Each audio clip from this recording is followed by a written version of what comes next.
Vicente de Paúl amó y sirvió a Cristo y a los pobres, con la proverbio fuerza de sus brazos y el sudor de su frente. Este amor, esta caridad gradualmente lo transformó de un joven talentoso, ambicioso, egoísta y cura mediocre a una figura extraordinaria en su propia era, y alguien quien siempre ha sido recordado en la historia como el apóstol de la caridad. Un santo que, como brillante organizador de recursos y personas, pudo hacer de este un mundo mejor, haciendo bien y haciéndolo mejor.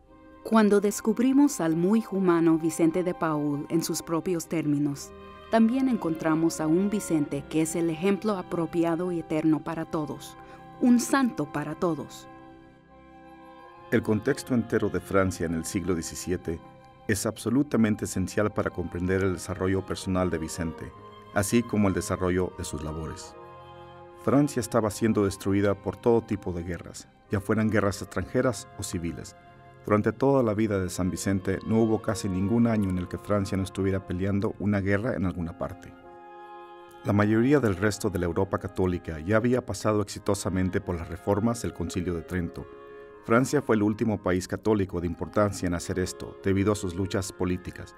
Cuando finalmente, a principios del siglo XVII, se dedicaba a la reforma eclesiástica, Vicente es la persona ideal en el momento ideal y se convierte durante su vida, así como para la historia, en símbolo de la reforma exitosa de la Iglesia en Francia.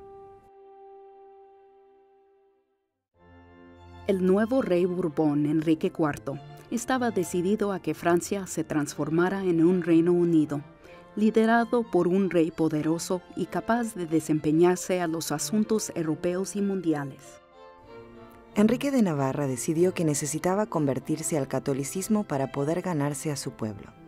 Mucha gente opina que nunca fue fiel al protestantismo, pero iba a ser acusado de hipocresía si simplemente se cambiaba y se convertía. Su conversión marcó un cambio en el rumbo de las guerras y por fin comenzó una era de reconstrucción, y el pueblo apoyó sus esfuerzos. Es difícil de creer, pero cuando él muere, en 1610, Enrique era uno de los reyes más populares de Francia de todos los tiempos. Estas filosofías de un rey, una ley, una fe, fueron seguidas por su hijo Luis XIII y su ministro cardenal Richelieu, y luego por su regenta Ana de Austria y el ministro cardenal Mazarin, hasta llegar a la cima de su esplendor bajo el rey Sol Luis XIV, que famosamente declaró «L'État c'est moi», «Yo soy el Estado». En este sistema, la Iglesia era el Estado y el Estado era la Iglesia. La gente creía en el derecho divino de los reyes. La gente creía que el rey personificaba al Estado y a la Iglesia. Vicente tenía un gran respeto por el rey, pues el rey era el símbolo personal de Francia y la Iglesia de Francia.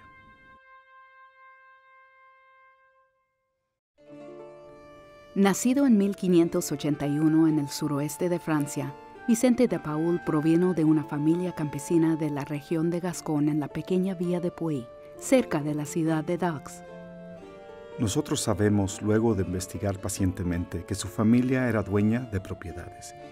Había miembros de su familia que eran de un nivel un poco alto y casi profesional en la vida rural local, y por eso su familia no era considerada extremadamente pobre. Tenían probablemente una casa de 6 cuartos, tenían propiedades, tenían animales.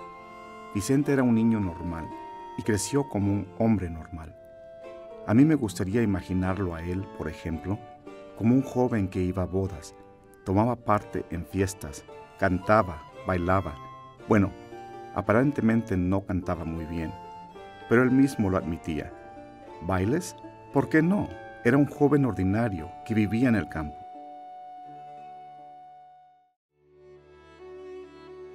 Los padres de Vicente tenían grandes esperanzas para él y sus hermanos, aunque la única oportunidad de movilidad social y económica era por medio de la Iglesia. Por eso fue que Vicente de Paúl se hizo sacerdote. Fue ordenado al sacerdocio como joven de 19 o 20 años de edad. Esto fue ciertamente a una edad muy joven y parece que entró al sacerdocio más por su deseo de usarlo como un trabajo, como una manera de ganar dinero, y poder usar ese dinero para ayudar a su familia. Muchas otras personas habían hecho lo mismo. En 1610, Vicente le escribe a su madre y le dice que iba a tratar de obtener un puesto en París y que esperaba pronto tener suficientes fondos para regresar a ella y retirarse holgadamente a los 29 años de edad. Qué bueno debe haber sido retirarse a los 29 años. Así que en este momento de su vida encontramos a un joven muy ambicioso. Sabemos, por ejemplo, que obtiene un puesto como uno de los capellanes en el hogar de Margarita de Valois, que era la primera esposa de Enrique IV. Uno no obtiene ese puesto sin tener conexiones. Uno no obtiene ese puesto sin tener varios requisitos demandados por un patrono. Una serie de favorables circunstancias ocurrieron luego. Pastor de Clichy, tutor y capellán a la familia Gondi. Sus conexiones con la nobleza ahora estaban establecidas. Sus beneficios comenzaron a acumularse. Su fortuna y reputación en la sociedad parisina comenzó a aumentar. La conversión espiritual de Vicente, que comenzó en este tiempo, es el elemento de su biografía más escurecido por los mitos. Esto es debido a que la conversión de una persona es, al fin y al cabo, un misterio. Una de las grandes tentaciones cuando se trata de comprender la conversión de Vicente es dejarse llevar por el modelo de San Pablo, un modelo de la conversión el cual es: un minuto crees en una cosa, Dios te derriba de tu caballo con una gran luz cegadora, e instantáneamente Vicente se convierte y pasa el resto de su vida sirviendo a los pobres. Su conversión fue un proceso lento que tomó toda su vida. No fue como si él se sentara un día y dijera: ahora, ¿cuál es la mejor manera de darle mi vida a Dios? En verdad, reacciona a la gente y a los eventos que veía y dice: Dios me está llamando. Dios me está hablando a mí por medio de este evento, por medio de esta persona. Y eso fue lo que cambió su vida. No fue simplemente recostarse y decir: ¿cómo es que Dios quiere que cambie? Las historias que existen desde su primer biógrafo, obispo Luis Abelí, describen una juventud piadosa, el cautiverio tunecino como esclavo cristiano en el norte de África, ser acusado de robo por su compañero de cuarto y el sufrir de una tentación contra su fe que resulta en su voto de servir a los pobres. Estos alegados sucesos tenían una veracidad cuestionable. Si leemos las cartas de Vicente, podemos ver desde el año de 1607 lo que él escribió a su abogado y cómo le contó la historia de su cautiverio en Barbary, en el norte de África. Y si leen la historia, se puede pensar que es una aventura maravillosa o una gran mentira. Eso no lo sabemos. Sí sabemos que hacia el fin de sus días, él recibió una carta del sobrino del abogado que estaba gozoso de contarle a Vicente que había encontrado estas dos cartas que Vicente había escrito a su tío, y Vicente escribió y le dijo: envíame esas cartas.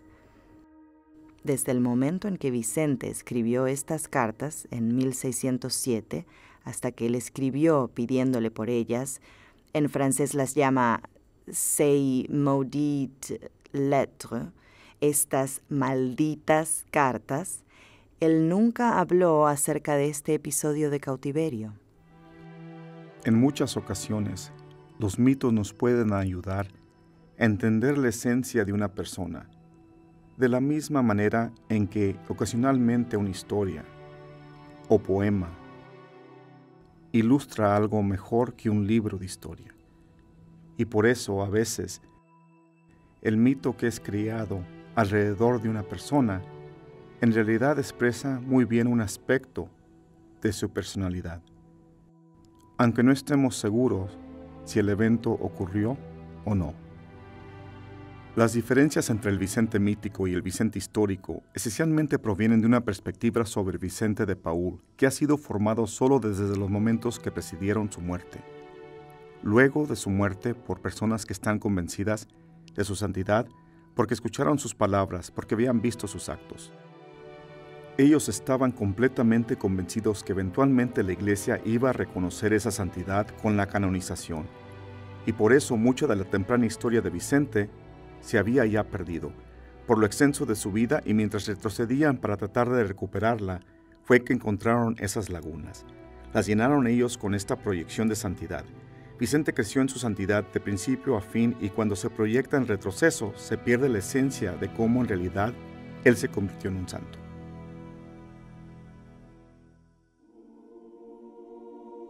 Fue providencial esa ambición suya que lo llevó a París en el alba de la famosa Edad de Oro.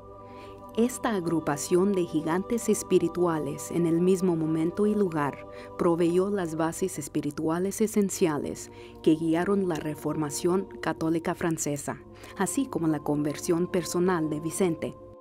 Era un tiempo en el cual la gente pensaba que se acababa el mundo, en el que pensaban que Dios castigaba a Francia. Era un tiempo en el cual muchos comenzaron a practicar maneras extremas de piedad penitencial, procesiones en las calles, pies descalzos sobre las cenizas.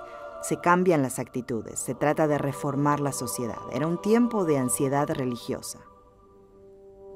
Fue esta una extraordinaria agrupación de algunas de las más importantes luces espirituales de la historia del catolicismo. Existe esta tremenda constelación de brillantes pensadores teológicos, de figuras espirituales con un hondo entendimiento que emerge en París exactamente en este periodo. Así, él fue influenciado por escuelas y por gente. Por ejemplo, él fue influenciado por San Ignacio de Loyola, la espiritualidad jesuita. Él fue influenciado por Berulle y a lo que llamamos la Escuela de Espiritualidad Francesa. Él fue influenciado por Francisco de Sales. Él fue influenciado por Andrés Duval. Pero el producto final es definitivamente suyo. Es el suyo y una mezcla de cosas que él sintió eran muy importantes para el servicio de los pobres. Este nuevo camino lo llevó a seguir los pasos de Jesucristo, el evangelizador de los pobres y la fuente y modelo de la caridad. Este camino en cada curva lo llevaría hacia gente que era pobre, espiritualmente abandonada y marginalizada.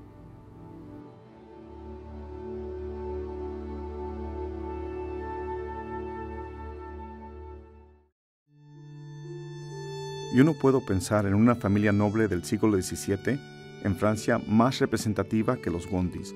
Son de la más alta nobleza, solo un nivel por debajo de la familia real. Monsieur de Gondi es general de los galeones franceses y por eso está ausente la mayoría del tiempo. En realidad, Madama de Gondi es esencialmente la cabeza de la familia.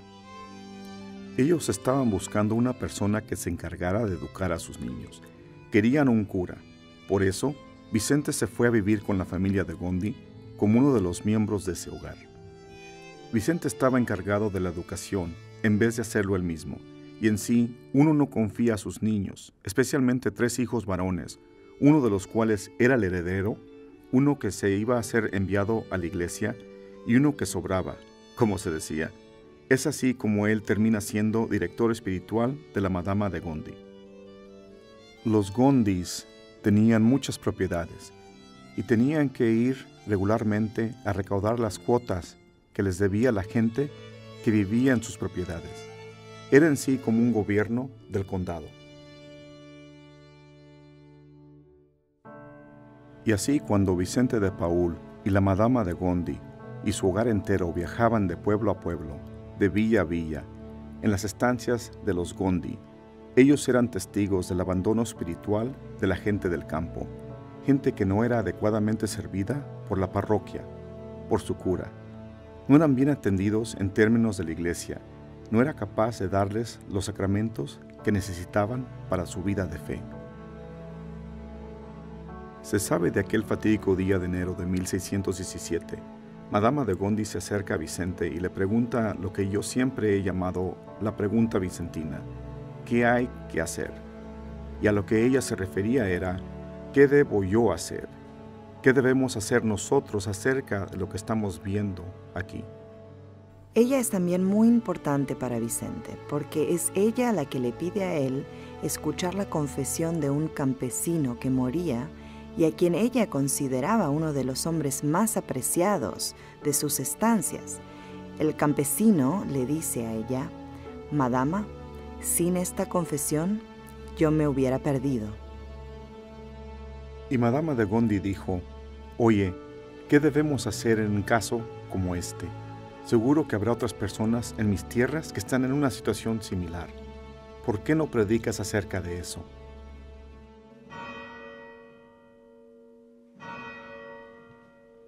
Vicente dio su famoso sermón, el cual siempre llamó el primer sermón de la misión, el 25 de enero de 1617, en Folleville.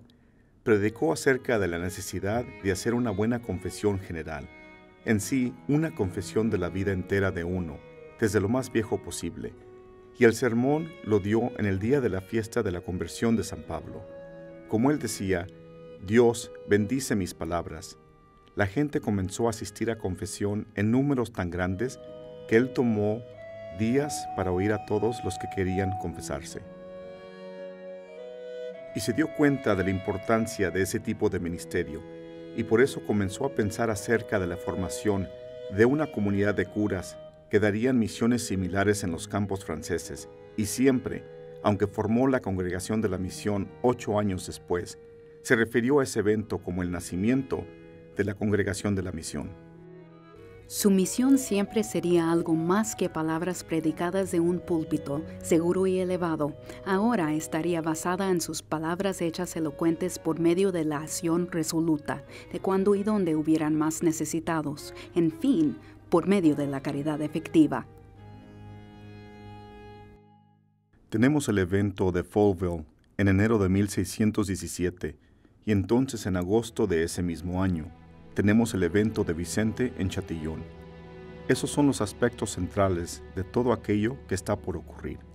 A eso es a lo que todo se dirige y son el punto de los cuales todo se desarrolla. Viviendo entre los ricos, Vicente, que ya se había convertido casi en una persona rica, se da cuenta que aquí no era donde Dios lo estaba llamando a servir. Y luego de unos meses Vicente se escapó, literalmente se escapa de la familia de Gondi para ir a Chatillon, una parroquia en el sudeste de Francia, tras seguir los consejos de Berule, el cual había sido uno de sus mentores. Y él acepta la parroquia. Se marchó sin decir adiós, algo que nos revela mucho acerca de la dificultad que él sentía emocionalmente de separarse de los Gondis. Ahora, los expertos piensan que quizás esto le remordía la conciencia, vivir en el lujo mientras los pobres sufrían tanto.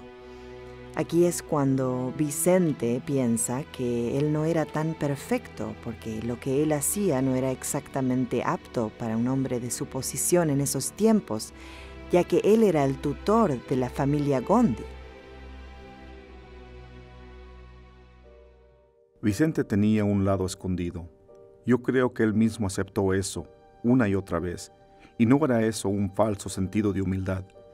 Vicente mismo habló acerca de sus debilidades. Tenía ratos de mal humor, pasaba días sin hablar, y Vicente mismo dijo que se retiraba y le pedía a Dios que lo liberara de su enfado, de su temperamento irritable. También era colérico, tenía un temperamento brusco. Vicente era un gascón, y la gente gascona era muy efervescente, digamos. Y sí, tenían un temperamento brusco, y Vicente se la pasaba disculpándose por sus faltas. Y sí, se convirtió en un hombre muy humilde, pero eso le causó un gran costo personal. Y yo pienso que Vicente mismo lo sabía bien y frecuentemente supo el precio de conseguir esas virtudes y la constante batalla para mantenerse fiel a esas virtudes hasta el fin de sus días.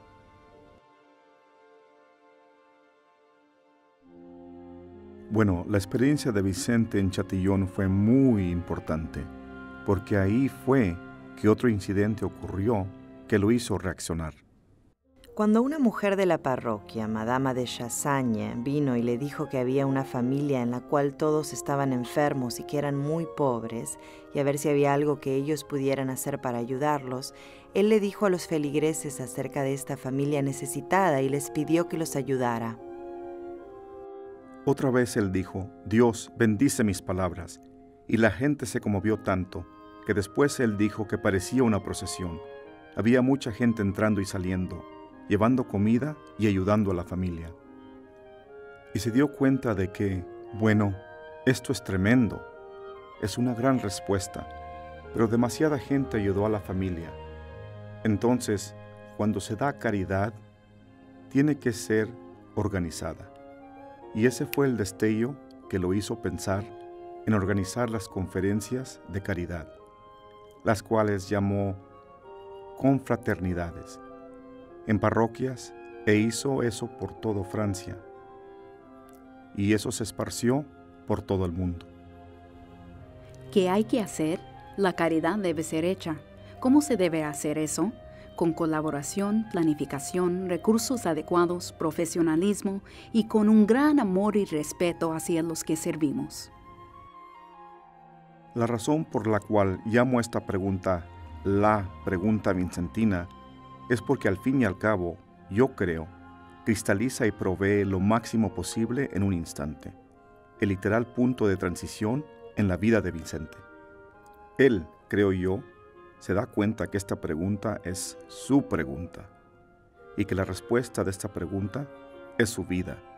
La respuesta a esta pregunta es su vocación, porque él entiende la pregunta, está listo para creer, entender y explorar la respuesta.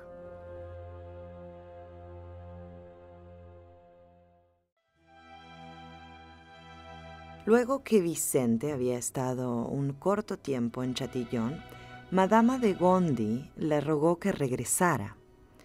No solo le rogó ella, sino que hizo que su esposo también la rogara. Hizo que el cardenal de Berulle intercediera por ella.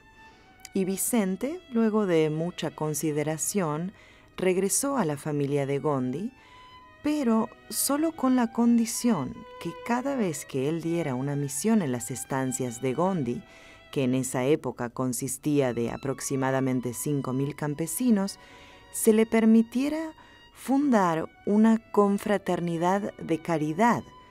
Así tendría dos aspectos, el cuidado espiritual y el cuidado material de las personas pobres. El periodo entre 1617 y 1625 es absolutamente esencial. Vicente toma 8 años en figurar cómo institucionalizar esa misión, y él hace eso en las tierras de los Gondi, en sus parroquias y las parroquias por las cuales ellos son responsables. Se da cuenta que para que él y los suyos puedan hacer lo que hizo Cristo, tendrán que convertirse más como Cristo, el cual fue revelado como el evangelizador de los pobres y la fuente y modelo de la caridad. Él se indignó cuando vio cierta gente que era tan pobre y tan desventajada que él decía que ni parecían humanos. Dijo: pero volteas la medalla y verás por la luz de fe que verás el Hijo de Dios que escogió ser pobre. Está presente aquí en esta gente pobre. Así es que él tenía no solo un gran amor por los pobres, sino también un gran amor por toda la gente, porque todos eran seres humanos, eran sus hermanos y sus hermanas, y quería que ellos ejercieran lo mejor posible sus propios papeles dentro de la iglesia. Vicente siempre le urgía a la gente que tratara de descubrir qué era lo que Dios concretamente les pedía hoy y preguntarse: Señor, ¿qué quieres tú que yo haga hoy? ¿Cómo quieres que yo responda? ¿Cómo quieres que ame hoy? ¿Cómo les hablo a los que quieres que le hable? Uno de sus dichos era: ¿qué haría el Hijo de Dios en esta ocasión? Para que la oración se habitara en él, digamos, siendo siempre una oración asociada con el servicio. Eso era misión y caridad, cuerpo y alma, espiritualidad y acción. Él decía que había una espiritualidad misionera y que cada misionero debía tener 5 virtudes características: sencillez, humildad, gentileza, mortificación y fervor. Cuando hablamos de esas virtudes sobre las cuales Vicente habla, lo que yo creo, lo que tenemos que hacer es reinterpretarlas. Vicente habla sobre ellas en el idioma del siglo XVII, en un lenguaje que no creo puede ayudarnos a entender sin hacer primero una reinterpretación para el siglo XXI. Yo convierto esas virtudes en valores. Entonces, por ejemplo, yo diría que la virtud de Vicente de sencillez sería ahora ciertamente el valor de la honestidad. Fervor sería ahora el valor del trabajador incansable. Ser dóciles sería ahora el valor de ser accesible. Ser humilde se traduce a ser razonable. La virtud de Vicente de ser mortificado la convierto al valor de ser autodisciplinado.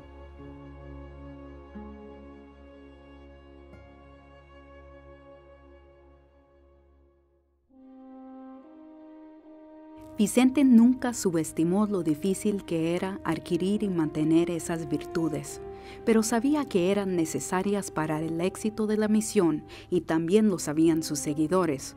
Como él dijo en una ocasión, Dios te pide primero tu corazón y solo entonces tu trabajo. Él vio que cambios eran necesarios, pero ¿dónde y cómo empezar? ¿Hacia qué resultado final? ¿Con qué recursos y con la ayuda de quién? Vicente creía que Dios tenía un plan, y es importante para nosotros tratar de discernir ese plan. Y él se dio cuenta que esto tomaría tiempo. Tomaría tiempo escuchar a las personas, escuchar los eventos, dialogar entre ellos. Una de sus famosas frases era, la gracia tiene sus momentos. Y no nos debemos parar en los talones de la providencia. Nosotros no debemos apurar la providencia. Debemos tomar nuestro tiempo para llegar a esas decisiones, pero una vez tomadas, debemos movernos hacia adelante firmemente. Vicente, por supuesto, creía claramente en la divina providencia y que nuestro papel en la vida era cumplir con los deseos de Dios y que Dios nos presentaría su deseo para nosotros en cada momento de nuestra vida. Él tiene un bello dicho: no hay mejor manera de asegurar nuestra eterna felicidad que vivir y morir en el servicio a los pobres, en los brazos de la providencia, renunciándonos nosotros mismos para así ponernos en Jesucristo. En verdad, él creía profundamente en la providencia. ¿Qué hay que hacer? La Iglesia debe ser renovada y reformada.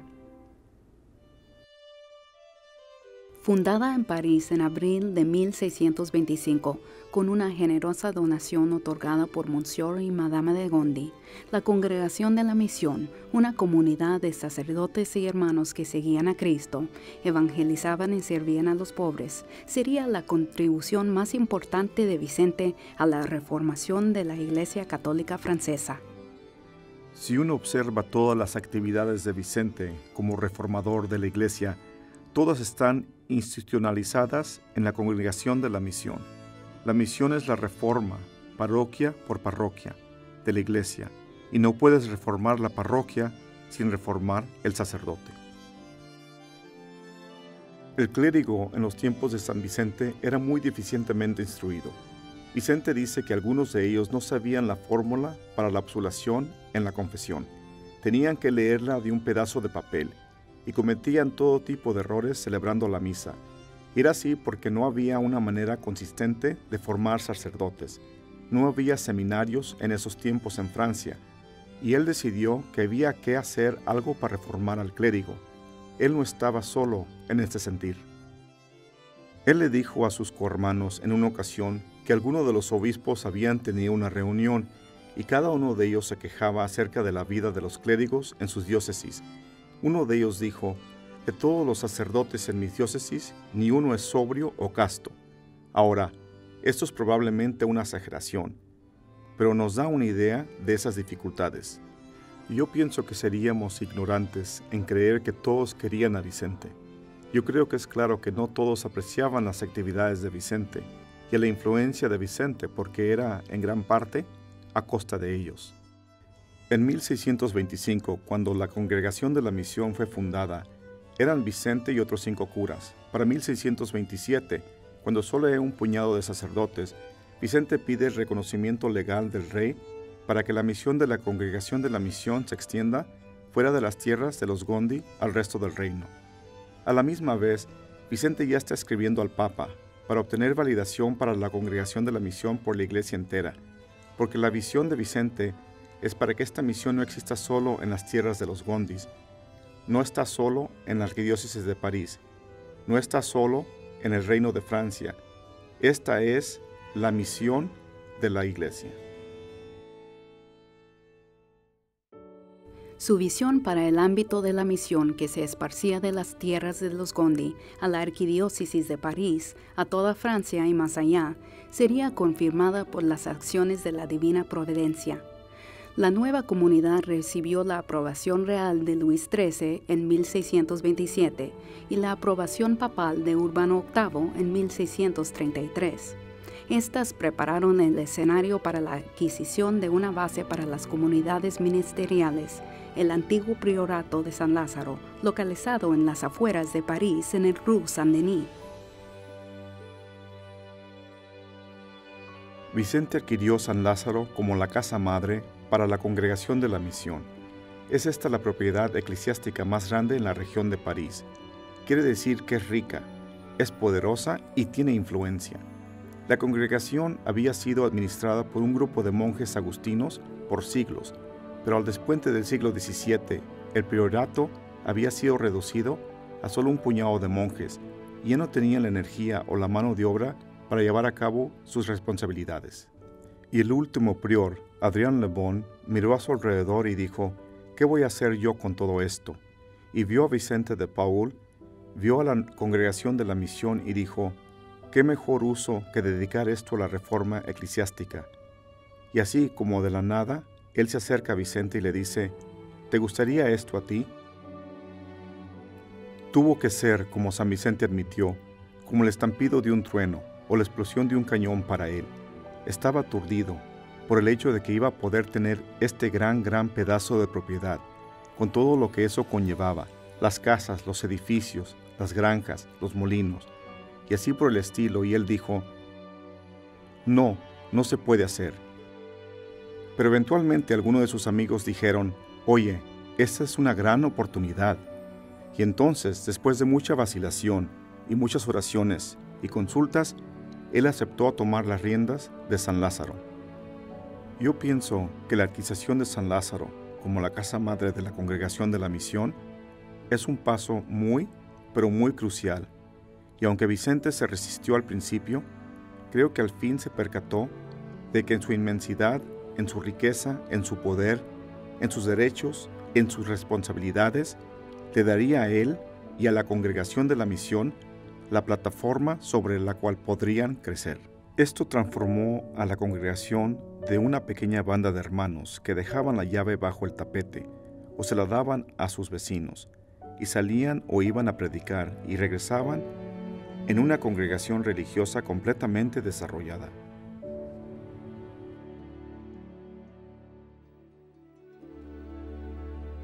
Durante la vida de Vicente, estos y otros esfuerzos reformaron la Iglesia en Francia.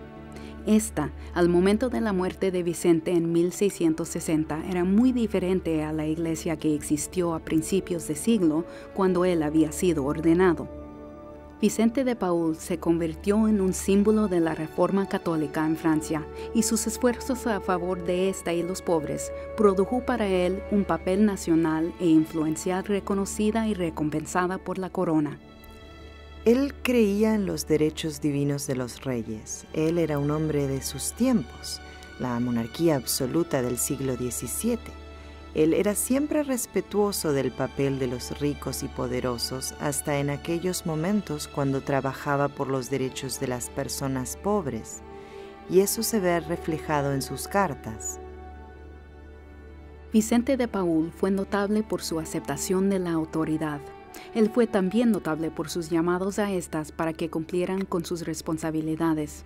El incumplimiento por un rey o miembro de la nobleza, por el papa, obispo o sacerdote, sería últimamente juzgado por Dios, recompensado o castigado de manera apropiada con consecuencias para toda la eternidad, obteniendo Vicente influencia en esas autoridades.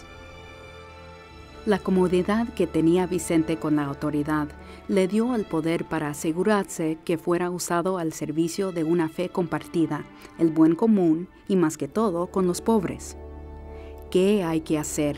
La gente que es pobre y abandonada debe ser servida cuando quiera y donde quiera se encuentre.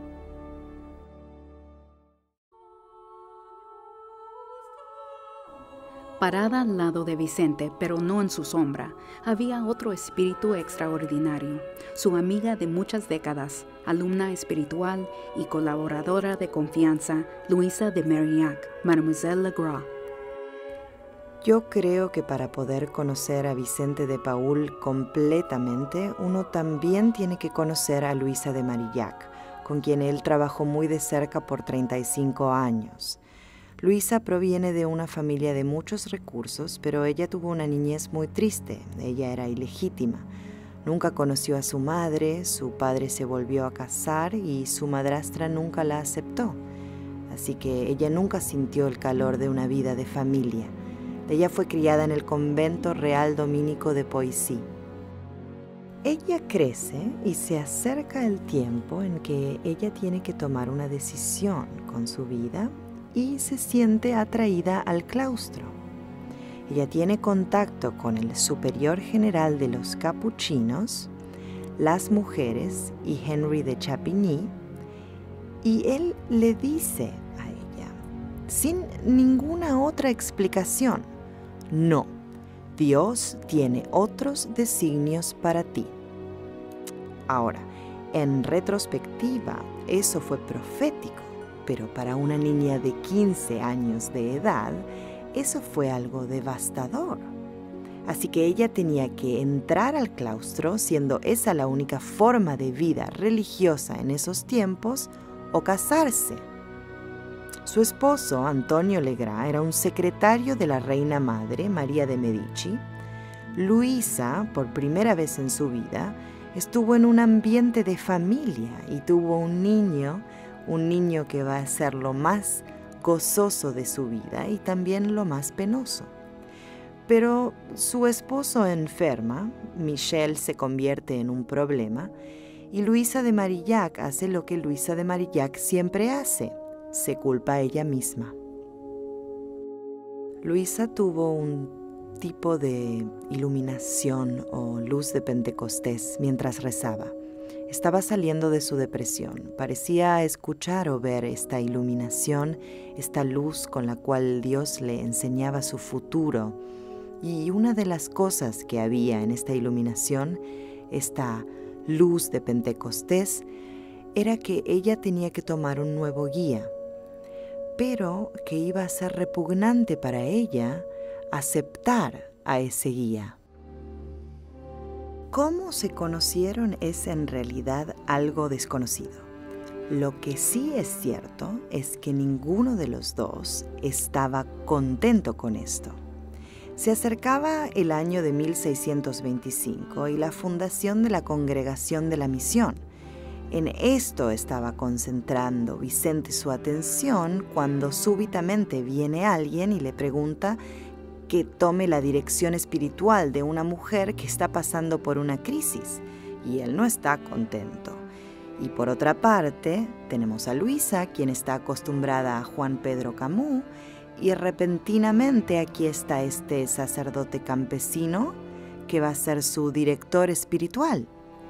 Luego de un tiempo, Vicente empezó a reconocer las cualidades excepcionales de Luisa y él pensó que la mejor cosa para ella sería envolverse en el servicio al prójimo, para poder olvidarse de sí y de sus propias miserias. Así que él la invitó a trabajar en las confraternidades de caridad.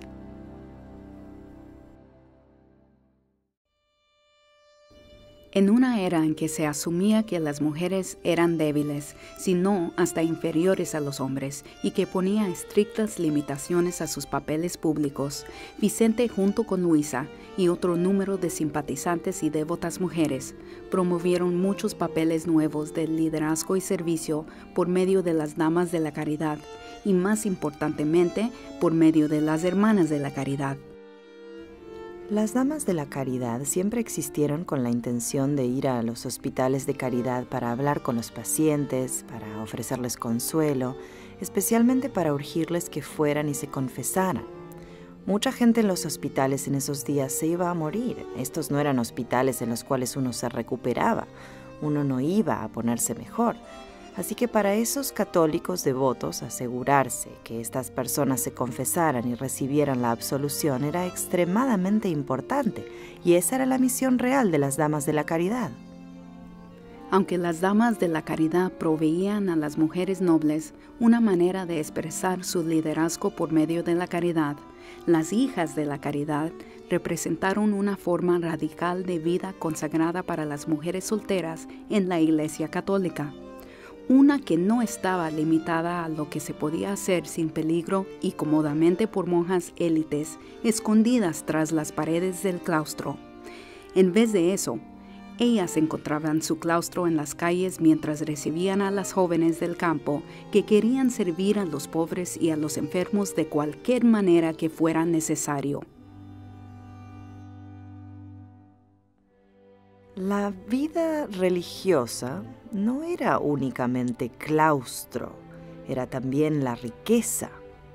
Estaba antes restringida a los ricos, a aquellos que podían dar dádivas sustanciales, así que ellas habían creado algo que no requería eso y atrajeron a un nuevo grupo de personas a la vida religiosa que nunca hubieran tenido acceso a eso anteriormente. Luisa de Marillac dijo: nos atrevemos a esperar por algo como eso. Y ella sí se atrevió. Todas ellas se atrevieron. Margarita Nassau era una pequeña niña campesina de la villa de Suresnes y oyó acerca de Vicente y había visto las obras de la confraternidad, probablemente en su propia parroquia. Así que ella fue a ver a Vicente y le preguntó si podía ser una de esas voluntarias. Y Vicente se maravilló con ella y la consideró como la primera hija de la caridad. Desafortunadamente, Margarita murió de la plaga del 1632 antes que la Compañía de las Hijas de la Caridad fuera actualmente fundada. Vicente de Paúl dijo: bueno, si vamos a institucionalizar la caridad y hacerla profesional y mantenerla humana, necesitamos un núcleo de gente que se pueda dedicarse a eso. Y el 29 de noviembre de 1633, este pequeño grupo, quizás 4 de estas voluntarias, se juntaron con Luisa y fue esa la fundación de las Hijas de la Caridad. Luisa escogió un lema bíblico para su comunidad de la segunda carta de Corintios: Caritas Christi urget nos. A eso, ella añadió una importante revisión: la caridad de Jesucristo crucificado nos urge. El servicio no solo como respuesta a las necesidades de hermanas y hermanos en Cristo, sino como servicio urgente en respuesta al sufrimiento de hermanas y hermanos en Cristo. Así que al principio del siglo XVII el tema dominante es la piedad penitencial, con la caridad ocurriendo también, pero la penitencia se torna menos importante, más internalizada en un tipo de autodisciplina, y el servicio caritativo exterior a otros se convierte en el modelo dominante. Algo de esto es también la transformación de las guerras, de la religión a las guerras de fronde, a un tipo diferente de guerra civil, una guerra civil que está acompañada por un nuevo tipo de pobreza, un nuevo tipo de destrucción, lo que hace que el servicio caritativo sea extremadamente necesario.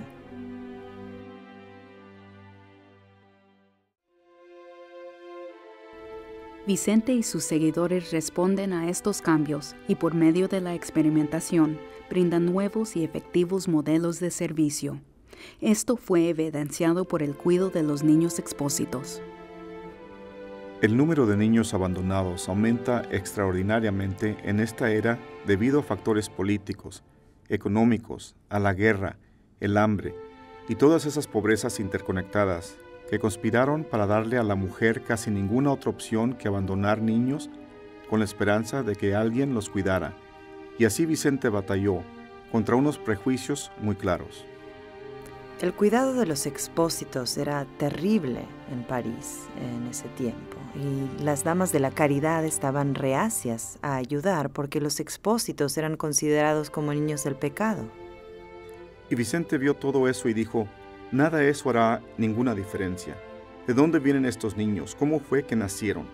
¿Cómo es que fueron abandonados? Eso no cambia nada en lo absoluto. Lo único que hará una diferencia es que ese niño abandonado ahí, acostado, es tu niño. Ellos aceptaron responsabilidad por estos niños, y esto se confirma en sus donaciones que hacen el rescate de los niños expósitos posible y exitoso. También había convictos de galera. Desde el 1619, Vicente sirvió como capellán arenal de las galeras de Francia. La flota naval consistía de galeras cuyas misiones eran proteger la costa francesa de los piratas. Para poder proveer la mano de obra necesaria para estas embarcaciones, el castigo para muchos criminales era ser sentenciados a servir como remeros de galera. Vicente tuvo contacto con ellos y se horrorizó con lo que vio. Él dijo, existen estos pobres prisioneros que son tratados peor que animales, y eso lo hizo tratar de cuidar sus bienes espirituales, así como sus bienes físicos. Estos hombres eran abandonados y obligados a cuidarse ellos mismos. Obtenían comida solamente si alguien les llevaba comida y si podían comprarla. Algunos lo hacían, mientras que otros no lo podían hacer, y eran dejados en las más miserables condiciones, y él quería hacer algo acerca de eso. Vicente nunca desafió el sistema judicial que incluía la condena al servicio en las galeras como castigo. Su opinión era, este es el sistema legal. Esto era un legítimo castigo para legítimos crímenes. Pero lo que sí desafió fue decir, está bien, sean convictos o no, no importa cuál haya sido su crimen, no importa de lo que hayan sido condenados, ellos son todavía hijos de Dios, todavía son nuestros hermanos y hermanas. Así es que él pudo gradualmente encontrar un nuevo lugar donde ponerlos. Sus condiciones y sus pasadas prisiones eran simplemente despreciables, y unos años después, él logró hacer que las damas de la caridad y que las hijas de la caridad trabajaran con los prisioneros de las galeras en París. Cuando Vicente organizó la Congregación de la Misión, las Hijas de la Caridad, las Damas de la Caridad y las Confraternidades de Caridad como respuestas a la pregunta ¿qué hay que hacer?, tenía una clara visión basada en la experiencia de lo que su misión debía ser, pero tuvo ideas originales al crear las reglas que iban a gobernar y guiar sus esfuerzos. En el comienzo, San Vicente no empezó con reglas. Él sabía unos cuantos principios básicos. Uno era que no íbamos a cobrar por nuestras misiones. Lo segundo era que íbamos a vivir todos juntos y en la comunidad. Tercero, íbamos a poner todo nuestro dinero junto en un erario común. Cuarto, hacer tiempo para la oración. Cosas así, cosas simples. Él eventualmente las juntó en una serie corta de reglas. Él no las escribió para luego obligarlos a que las vivieran. Él hizo que ellos las vivieran primero y luego las escribieron. Por eso fue que él dijo en tantas ocasiones, esta es mi fe, esta es mi experiencia.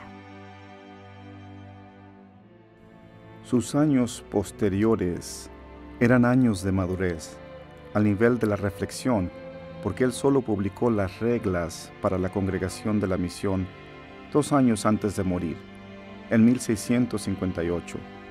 Así es que la congregación había existido desde 1625. Habían existido por 33 años antes que él se sintiera listo para publicar sus reglas. Ellas están bien desarrolladas y son muy bellas porque reflejan a San Vicente trabajando con estas inspiraciones iniciales que él tenía y llenándolas con las perspectivas teológicas y cristiológicas, y entonces se convirtieron en las reglas comunes que han guiado a la congregación desde esa fecha. Vicente también comprendió que para que la misión fuera exitosa, necesitaría el apoyo financiero del gobierno, donaciones, asignaciones, regalos y servicios contribuidos. Pues no dinero, no misión. Yo creo que Vicente era una personalidad grandemente atractiva y por eso pienso que la gente se sintió atraída a él. Y en muchas ocasiones mujeres más ricas fueron atraídas a él porque vieron el bien que él hacía y vinieron y estaban dispuestas a ayudar. O él iba donde ellas y les preguntaba si estaban dispuestas a ayudar y ellas sí ayudaban. Lo que en mi opinión es algo notable acerca de la relación entre Vicente y las damas de la caridad era la manera en que él las alentaba a dar dinero y tiempo. Él iba y les daba conferencias a ellas, les daba pláticas, y cuando uno las lee, cada una de ellas es un aliento para persistir, para continuar. Y también un tipo de regaño. No has dado tanto ahora como antes. Lo vi como un tipo de comienzo de una campaña moderna de recaudación de fondos. El ingenio de Vicente fue a nivel de cómo hacemos funcionar esto, cómo hacemos esto efectivo. Yo muchas veces lo describo a él como el clásico director ejecutivo, pero también lo describiría como el clásico director de información, director de comunicación, director de operaciones. Vicente era bueno con todas esas habilidades ejecutivas, porque tomó esos talentos naturales y los puso al servicio de la misión. Una misión que era más grande que él. Una misión con una importancia trascendental.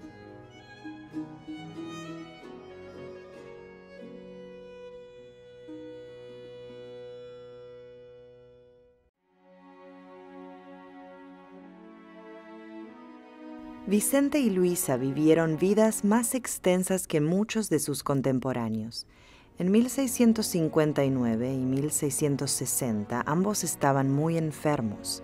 Vicente tenía varias enfermedades y durante ese tiempo probablemente estaba en cama en San Lázaro. Ellos vivían uno muy cerca del otro en la misma calle.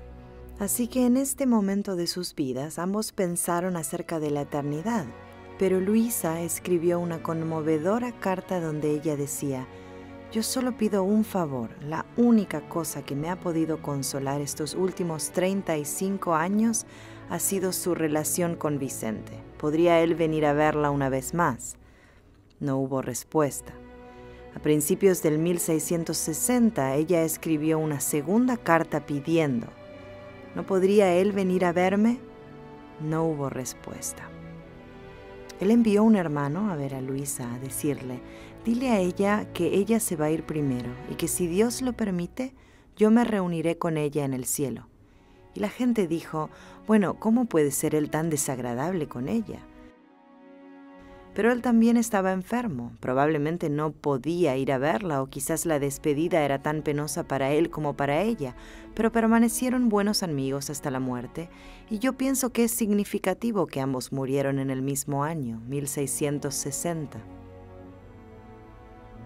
Yo creo que mi dicho favorito de Luisa de Marillac, y yo tengo varios preferidos, es uno que dice tarde en su vida y donde ella habla acerca de la oración, su oración personal, y ella concluye con: «No hay pensamientos, no hay resolución. Dios hará lo que Él desee». Y ese es el resumen de su trayectoria. La mujer que ahora finalmente puede alejarse de sus problemas. Y esa es la relación entre Vicente y Luisa. Yo no pienso que la gente sepa acerca del afecto que Luisa tenía por Vicente. Nosotros escuchamos lo mucho que Vicente hizo por Luisa, pero ella era un alma gemela con la de Vicente. Eran ambos pioneros de la caridad, trabajaron muy estrechamente y pudieron haberse sentido atraídos.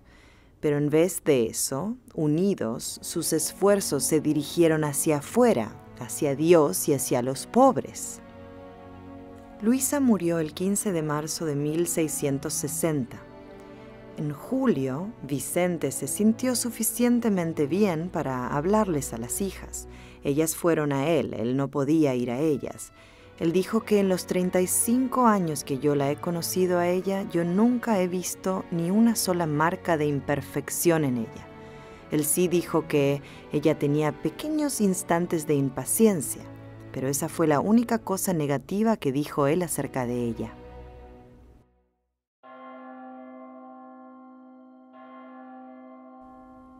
En la mañana del 27 de septiembre de 1660, luego de un largo periodo de mala salud, el anciano Vicente de Paúl murió pacíficamente en su cuarto en San Lázaro, rodeado por miembros de su comunidad.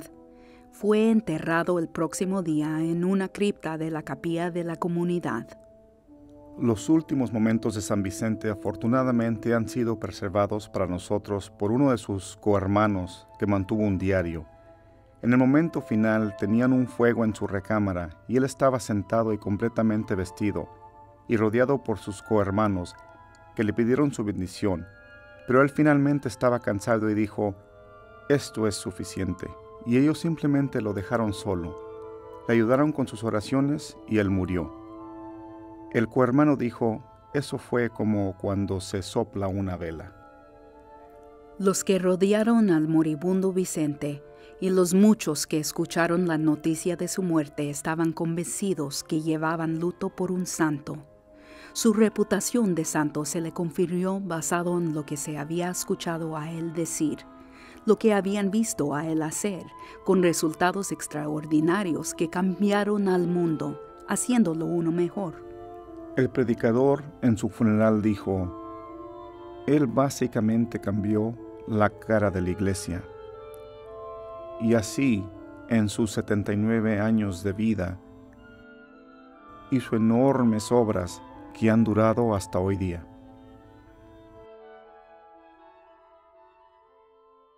Cuando Vicente muere el 27 de septiembre de 1660, todos sus seguidores, todos los que lo conocieron, estaban convencidos que era él un santo. Ellos también sabían que la iglesia requería un periodo de reflexión, que iba a tomar décadas antes de que ellos pudieran empezar su causa. Lo que también pudieron darse cuenta fue que ellos no podían dejar que ese tiempo se desechara, así que comenzaron su campaña para la canonización de Vicente, de manera que solidificara a quien en verdad era él históricamente, como base para el proceso de canonización. Por mucho tiempo hemos usado el término familia vicentina para referirnos al gran grupo de gente que se fija en San Vicente como un tipo de guía y modelo espiritual. Esto, por supuesto, incluye la Congregación de la Misión, las Hijas de la Caridad, las Damas de la Caridad, la Sociedad de San Vicente de Paúl y muchos otros grupos.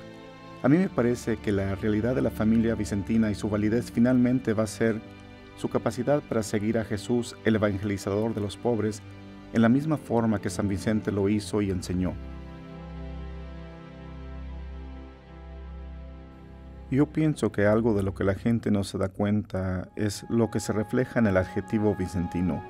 No es solo Vicente de Paúl, sino el adjetivo que debe ser suficientemente amplio para incluir a Luisa de Marillac, porque este adjetivo vicentino no tiene sentido sin ella, de manera que fueron sus ideas, era su fe, su experiencia y las contribuciones de su papel junto con Vicente que se combinaron para crear esta realidad, que todavía describimos con el adjetivo vicentino.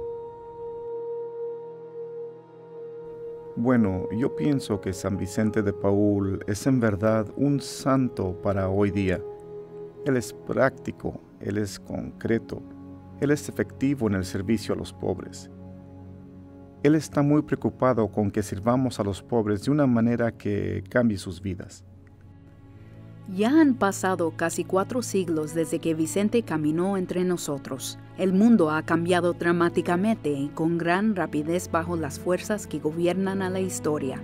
El ejemplo de Vicente y de Luisa inspiró a cada futura generación a preguntarse y a contestar la pregunta vicentina: ¿qué hay que hacer?